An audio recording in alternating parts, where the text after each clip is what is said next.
arrived to the man they knew well, who did wondrous things and had good news to tell. Now this doesn't mean people had problems with Jesus and his new world view. People would mock and they tried to trick him if they could, in hopes that their trap might make him look less good. Now those aren't the people this story is about. This story is about people who didn't have any doubt.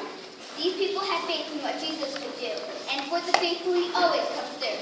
Join us as we set this story afloat, when Jesus had just stepped foot out of the boat. Hey, look! Over there! Over where? On the beach! It's Jesus! Just off the boat! Let's hear him preach! The crowd gathered round.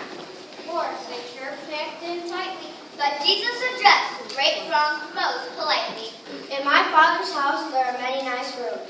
I'll go there and prepare a place for you soon. But then came a man who was sadder and blue. He dropped to his knees.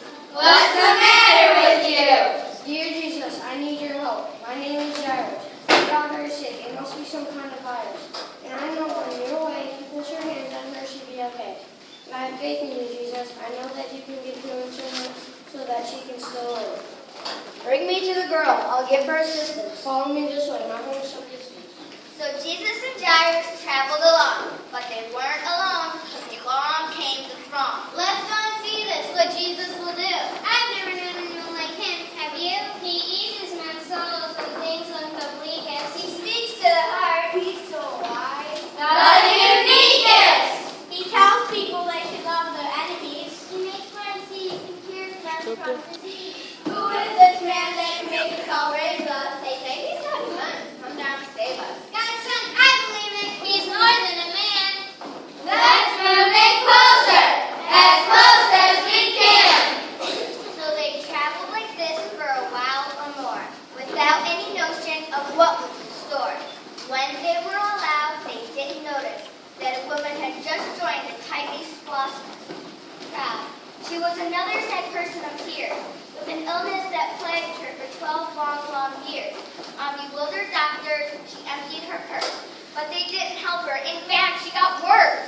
I heard that Jesus was passing this way, and I came to see him on this very day. I know that if I touch a small part of his clothing, I will be healed from my flesh. So she snuck up behind him and reached out her hand, and just touched the clothes of the most holy man. As soon as she did this, she felt a great change, for she was relieved of her suffering and pain. But then Jesus spoke up. Who just touched me? I just had a feeling of power go from me. Lord, how can you ask? Who just touched you just now when all these people are crowded around? Surely you've been touched constantly by all the people gathered here to see you. This was no bump, no nudge, or tap.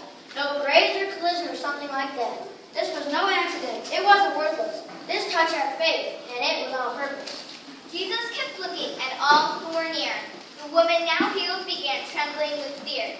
She knew what had happened. She knew she was better. And so she fell down at the feet of the Savior. She told the whole truth. Jesus, I am the one. I just mean that it has to be done. For 12 years I have dealt with this sickness, this plague, and I didn't think bothering you would be right. And I knew that if I touched you, that would be the trick. Sure enough, I'm here no longer sick. Daughter, your faith has made you well today. Peace be with you as you go on your way.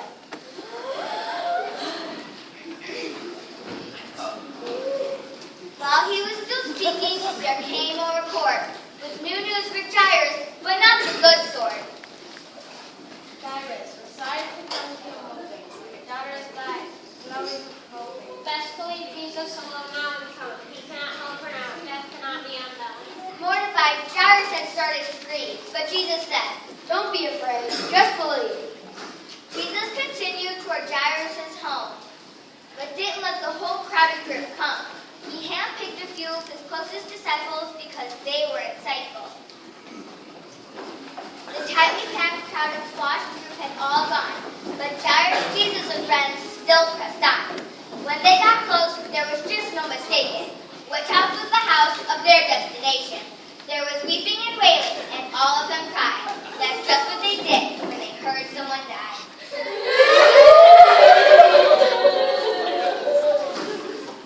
We just got away from that thunderstorm crowd, and now here's another that's just way too loud. Back in those days, it was common to rent professional mourners to help you lament.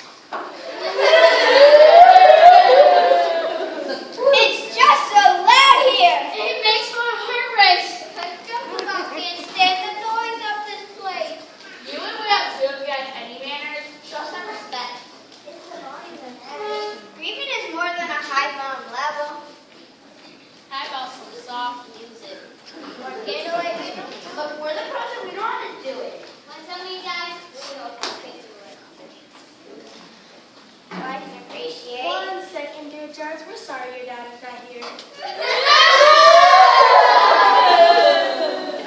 What's the commotion? Why all this wailing? Haven't you heard his daughter was Taylor?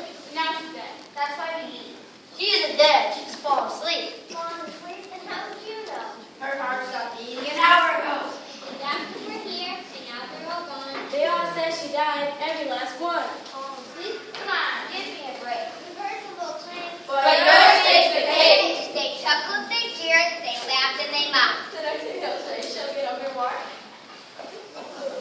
Are you ready, Jairus, for what I must do? Jesus, my wife and I then let us go into the house to see her. The mourners can wait outside tonight. Jesus' disciples, Jairus and Mike, all went to the room where the girl lost her life. Jesus knelt down by the little girl's bed, took her by the hand, and then softly said, Little girl, I tell you now to arise. and then she stood up with new life in her eyes. The girl was all healed, not the slightest bit dazed, but Jairus and Mike were both duly amazed. The girl is hungry. Give her food to eat. But if that what you've seen, you should never repeat. But keeping a secret like this is implausible. Matter of fact, it's almost impossible. The mourners and songs now needed replacing. The cries turned to cheering of happy rejoicing.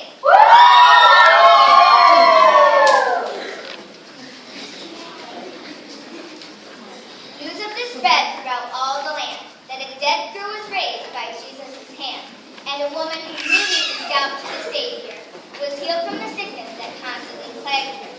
As God's Son, He heals us all still today from the sickness of sins that plagues us always. Through His crucifixion and death on the cross, He washed all of our sticky sins off of us. This time